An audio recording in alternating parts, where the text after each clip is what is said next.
ሰላም ጤና ይስጥልን የተወደዳችሁ የሚዲያችን ቤተሰቦች የሰዓቱን የኤንቢሲ አማራ የግንባር መረጃዎችን ማቅረብ እንጀምራለን። ዘመቻ ቋራ ቃል ኪዳን ተጀመረ። በአገዛዙ ኃይል ላይ ከባድ ኪሳራ እያደረሰ ነው። ዝርዝር መረጃ ይዘናል። በሸዋ ጀግኖችም ደም ተመልሷል። ከግንባር ያገኘነው መረጃ እናጋራቸዋለን። ከቤተ አማራና ከጎጃም የተሰሙ የድል መረጃዎችንም አካተናል። አብራችሁን ከቆያችሁ እናስደምጣቸዋለን። ቻናላችንን ሰብስክራይብ፣ ቪዲዮንም ላይክ በማድረግ ትግሉ እንድታግዙ በአክብሮት እየጠየቅን ወደ ዝርዝሩ እናልፋለን። አብራችሁን ቆዩ።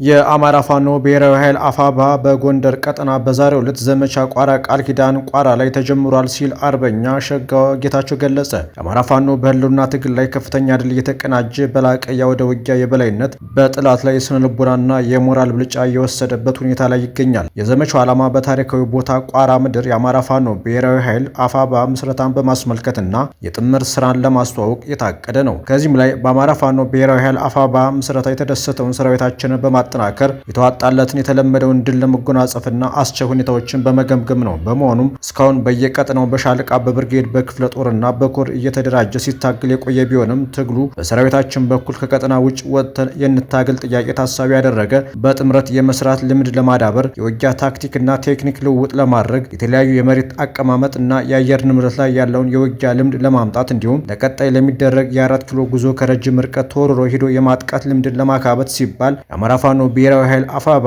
የጎንደር ቀጠና አደረጃጀት ከተለያዩ የጎንደር ቀጠና የተውጣጡ አሃዶችን ባንድ በማሰለፍ ቋራ ላይ በጠላት ላይ ከፍተኛ የማጥቃት ዘመቻ ተጀምሯል። የተውጣጡት አሃዶችም ከደቡባዊ ጎንደር ቀጠና ከአንደኛ ኮር የተውጣጣ አንድ ሻለቃ፣ ከማዕከላዊ ጎንደር ቀጠና ከግዙፉ ጎንደር የበጋሻው ክፍለ ጦር አንድ ሻለቃ፣ ከታደሎ ብርሃኑ ክፍለ ጦር አንድ ሻለቃ፣ ከጥቁር አንበሳ ክፍለ ጦር አንድ ሻለቃና ከሁለተኛ ኮር ከቋራ ኦሜድላ ከአድዋ ክፍለ ጦሮች ሁለት ሻለቃዎች ከዞብል ጃኑ እና ቴዎድሮስ ክፍለ ጦሮች አንዳንድ ሻለቃዎች የተውጣጡ ናቸው ተብሏል።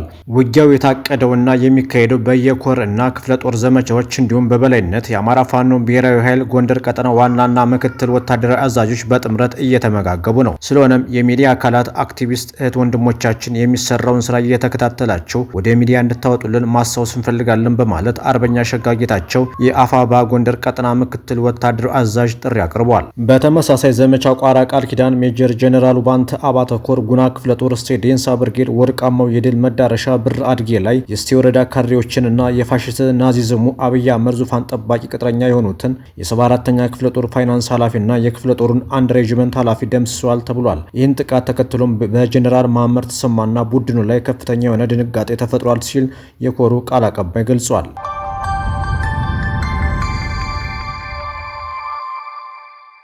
የአማራ ፋኖ ብሔራዊ ኃይል ናደው ክፍለ ጦር ዓለም ከተማ በመግባት የተሳካ ኦፕሬሽን ፈጸመ። የአማራ ፋኖ ብሔራዊ ኃይል ሸዋ ቀጠና ናደው ክፍለ ጦር ዛሬም ከነሙሉ ክብሩ ነው ሲል የቀጠናው ፋኖ ገልጿል። ጠላትን አይምሬ የሆኑት የናደው ክፍለ ጦር ትንታጎቹ የቀኛዝማች ታገሱ አዳሙ የትግል ባላደራዎች ዛሬም ከነሙሉ ክብራቸው ለነጻነታቸው እየተፋለሙ ይገኛሉ። ግንቦት 17 ቀን እሁድ ምሽት 5 የናደው ክፍለ ጦር ኮማንዶ እሳተ ገሞራ ሻለቃ ከዚህ በፊት የክፍለ ጦር ዋና ወታደራዊ አዛዥ የነበረውና አስደናቂ ጀብድ በመፈጸም ለጠላት እጄን አልሰጥም ብሎ ራሱን መስዋዕት ያደረገው ቀየታዝማች ታገሱ አዳሙ ላይ ጠላትን በመምራት የባንዳነት ተግባሩን እንደፈጸመ በተረጋገጠበት ግለሰብ ላይ የቀየታዝማች ታገሱ አዳሙን የክብር መስዋዕትነት በሚመጥን መልኩ በተሰራ ኦፕሬሽን ወደ ወረዳዋ ዋና ከተማ ዓለም ከተማ ሰርጎ በመግባት የሚኒሻ አባል የሆነውን ባንዳ አድነው ጌታነ ላይ የማያዳግም እርምጃ ሲወስድበት የባንዳው ተባባሪ የሆነው ዘገየ እስጢፋኖስ የተባለ ግለሰብ ደግሞ በትንታጎቹ እሳተ ገሞራ ሻለቃ ተማርኳል ተብሏል። የአማራ ፋኖ ብሔራዊ ኃይል በሸዋ ናደው ክፍለ ጦር በአገዛዙና በፋኖ ስም የአገዛዙን ስራ በሚሰሩ ኃይሎች በሁሉም አቅጣጫ ጥቃት ቢፈጸምበትም አገዛዙ በመገናኛ ብዙሃን ክፍለ ጦሩ ላይ ከባድ ኪሳራ እንዳደረሰ ቢናገርም አይበገሬው ናደው ክፍለ ጦር አሁንም ከነሙሉ ክብሩና አቅሙ እጅግ የተጠናና ውጤታማ ኦፕሬሽን እየሰራ እንደሆነ መልእክቱን በስራ አስተላልፏል። አሁንም በዚህ የጥፋት መንገድ በመጓዝ ከዚህ ዘር አጥፊ አገዛዝ ጋር የወገናችሁ ኃይሎች አስተላልፋቸው እንድታስተካክሉና ወደ ትክክለኛው የትግል መስመር እንድትመለሱ ናደው ክፍለ ጦር በአጽንኦት ያሳስባል። ይህ ሳይሆን ቢቀር ክፍለ ጦሩ በቀጣይም ተመሳሳይ የማያዳግም እርምጃ እንደሚወስድ እንገልጻለን ሲል ናደው ክፍለ ጦር ገልጿል።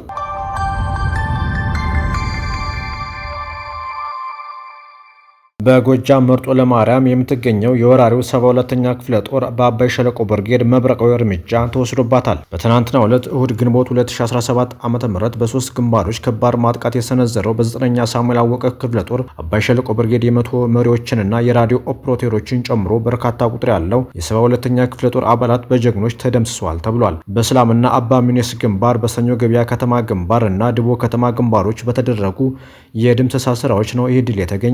ውጊያው እነ 100 አለቃ አያሌው፣ እነ 100 አለቃ ምስጋናው፣ እነ ሻለቃ እንዳርጋቸው፣ እነ ሻለቃ ውዱ እና ሌሎች ጀግኖች የጦር አመራሮች የመሩት ሲሆን ጠላት ክፉኛ ተመቷል። በከበባ መደምሰስ፣ ስቦ ማስከዳትና መበተኑ ተጠናክሮ ይቀጥላል ብለዋል የአባይ ሸለቆ ብርጌድ ፋኖች። ስቦ ማስከዳቱ እንደቀጠለ ሲሆን የሞርተር አነጣጣሪው መሰረታዊ ወታደር ስጦታው ዳዊት የአቤ ጉበኛ ብርጌድን ተቀላቅሏል ተብሏል። የ95ኛ ክፍለ ጦር የ5ኛ ሬጂመንት የ4ኛ ሻምበል አባል የነበረው ወታደር ስጦታው ስርዓቱን በመቃወም አሸፈር ወንድዬ አማራ ፋኖ ብሔራዊ ኃይል የግዙፉ የጎጃም አገው ምድር ክፍለ ጦር የአቤ ጉበኛ ብርጌድን ከነሙሉ ትጥቁ ተቀላቅሏል። ሌላው በዛሬው ዕለት ግንቦት 18 2017 ዓ.ም ሰለሞን ንጉሴ የተባለው ሙሉ ትጥቅ በመያዝ ከአድማ ብትና ተቋም ወደ አፋባ አንደኛ ክፍለ ጦር ባህር ዳር ብርጌድ ተቀላቅሏል ተብሏል። ከአማራ ፋኖ ብሔራዊ ኃይል ንጉስ ሚካኤል ኮር ከዳግም ክተት ወረኢሉ ክፍለ ጦር የማስጠንቀቂያ መግለጫ ተሰጥቷል። የዳግም ክተት ወረኢሉ ክፍለ ጦር በሚንቀሳቀስባቸው የወረኢሉ፣ የለገሂዳ፣ የጃማ ቀጠናዎች በህብረተሰቡ ዘንድ ያጋጠሙ ችግሮችን ገምግሞ የቀጣይ አቅጣጫዎችን አስቀምጧል ተብሏል። እንደሚታወቀው በአማራ ህልውና ትግል ፍትሐዊ ጦርነት ውስጥ እጅግ ብዙ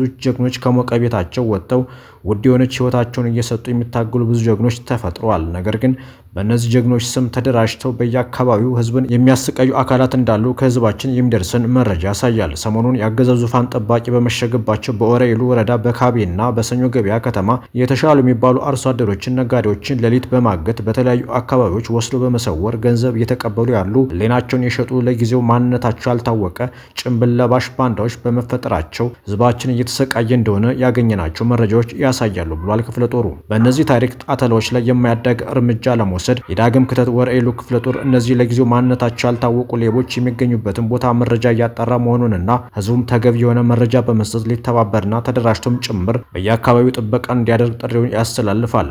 በቀጠናው ያለው የፋኖ ኃይል ሌሊት የማንንም ቤት የማይቆረቁር መሆኑን እያሳወቅን ያለ ሰዓት ከቤት የሚመጣን ሌባ መሆኑን እንዲረዱ እናሳስባለን። ክፍለ ጦሩ አክሎም ከዚህ በፊት ተደራጅተው አብይ ተሾመና መዓዛ ተሾመ የሚባሉ ከግብረ አበሮቻቸው ጋር ሆነው በዚህ ድርጊት በፋኖ ስም ሲዘርፉ በማህበረሰቡ ተይዘው አስተማሪ እርምጃ ከነ ግብረ አበሮቻቸው ላይ ህዝቡ እንደወሰደና በፋኖ ስም የሚነግድ ሌባ መሆኑን ህዝባችን ተረድቷል። አሁንም ያንኑን ጥረት በማድረግ ሌቦቹን መያዝ ከህዝቡም በቀጠናው ካሉ የፋኖ ኃይልም ይጠበቃል። ለዚህም ሁሉም የማህበረሰብ ክፍል ርብርብ እንዲያደርግ እንጠይቃለን ብሏል። በአጠቃላይ የተጀመረውን የአማራ ህዝብ የህልውና ትግል አመክናለሁ ብሎ የሚንደፈደፍ አካል ህዝቡ እንዲማረር በማድረግ የፋኖን ስም ለማጥፋት ሌቦችን በማደራጀት በፋኖ ስም እንዲዘርፉ፣ እንዲያገቱ፣ እንዲገሉ ተልዕኮ የተሰጣቸው የዘራፊው ብልጽግና አካላትም እንዳሉ ህብረተሰቡ ሊገነዘብ ይገባል። ይህ ዘራፊና ሌባ ቡድን ምንም ነገር ሰርቶ መለወጥ የማይችል ሁልጊዜ እንደ ይሁዳ ወንድሞችን በ30 ዲናር ሲሸጥ የኖረና በሴፍቲ ኔት ፓኬጅ ህይወቱን የሚገፋ እጅግ ሲበዛ አውደላይ ግብዝ ግውዝ የሆነ ስብስብ ነው። ይህን አረም የሆነ የሌቦችን ቡድን ማራገፍ ካልተቻለ ህዝባችን ከዚህ ለባሰ መከራ ይዳረጋል። ትግላችንንም በተወሰነ መልኩ ሊያጓትተው ይችላል። ስለዚህ የመጀመሪያው ትግላችን ከዚህ ቡድን ላይ የማያዳግም እርምጃ በመውሰድ ህዝባችንን ከመከራ ማዳን ሲሆን ህዝቡም አካባቢውን በንቃት እንዲጠብቅ እያሳወቅን መረጃዎች ሲገኙ በየአካባቢው ላለው የፋኖ ኃይል እንዲያጋሩ እያሳሰብን ያለ ሰዓት በሌሊት ጭንብል የለበሰ የንጹሃን ቤት የሚያንኳኳ ንጹሃንን አግቶ ገንዘብ የሚጠይቅ በቀጠናው የሚንቀሳቀሰው የፋኖ ኃይል አለመሆኑን በድጋሚ እናሳውቃለን። መዳረሻው ድልና ነጻነት የሆኑ የአማራ ህዝብ የህልውና ተጋድሎ ተጠናክሮ ይቀጥላል ብሏል የዳግም ክተት ወረኢሉ ክፍለ ጦር።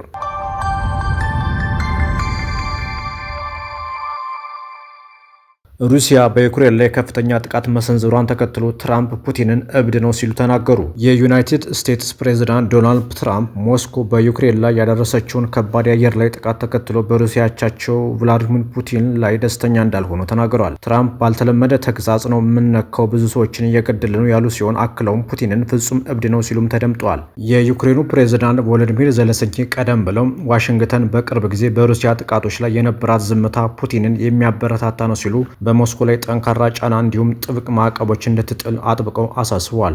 ሩሲያ 367 ሰው አልባ አውሮፕላኖችን እና ሚሳይሎችን በመተኮሷ በዩክሬን በአንድ ሌሊት ቢያንስ 12 ሰዎችን ስትገድል በደርዘን የሚቆጠሩ ደግሞ ቆስለዋል። ፑቲን በ2022 ሙሉ ወረራ በዩክሬን ላይ ከጀመሩ ወዲህ በአንድ ሌሊት ውስጥ ከፍተኛ ጥቃት በትላንትናው ዕለት ፈጽመዋል። የአየር ሳይረን ማስጠንቀቂያ የሰው አልባ አውሮፕላኖችና ሚሳይሎች ጥቃት ሲፈጸም በበርካታ የዩክሬን ክልሎች ተሰምተዋል። በሰሜን ምስራቅ ካርቪቭ ከተማ አንድ ሕፃንን ጨምሮ ቢያንስ 3 ሰዎች ቆስለዋል ሲሉ ከንቲባ ኦጀር ቴሬኬቭ ተናግረዋል። እሁድ ዕለት በኒው ጀርሲ ለጋዜጠኞች ትራምፕ ስለ ፑቲን ሲናገሩ ለረጅም ጊዜ አውቀዋለሁ፣ ሁልጊዜም ከእርሱ ጋር ተስማምቼ ነበር፣ ግን እሱ ሮኬቶችን ወደ ከተሞች በመላክ ሰዎችን እየገደለ ነውና በጭራሽ አልወደውም ብለዋል። ትራምፕ አሜሪካ በሩሲያ ላይ የምትጥለውን ማዕቀብ ለመጨመር እያሰቡ እንደሆነ ተጠይቀው ሲመልሱ በፍጹም ብለዋል። የዩናይትድ ስቴትስ ፕሬዝዳንት ከዚህ በፊት ደጋግመው ይዝቱ ነበር፣ ነገር ግን በሞስኮ ላይ ምንም አይነት ገደቦችን ተግባራዊ ለማድረግ ገና ነው ሲሉም ተናግሯል። ብዙም ሳይቆዩ ትራምፕ በትሩዝ ሶሻል ላይ ባሰፈሩት መልእክት ፑቲን በፍጹም አብዷል ሲሉም ጽፏል። ሁልጊዜ ዩክሬንን እንደሚፈልግ ተናገር ያለው ቁርጥራጭ ግዛቶችን ብቻ አይደለም እና ምናልባት ይህ ትክክል ሊሆን ይችላል፣ ነገር ግን ይህንን ካደረገ ወደ ሩሲያ ውድቀት ይዞራል ሲሉም ተደምጧል።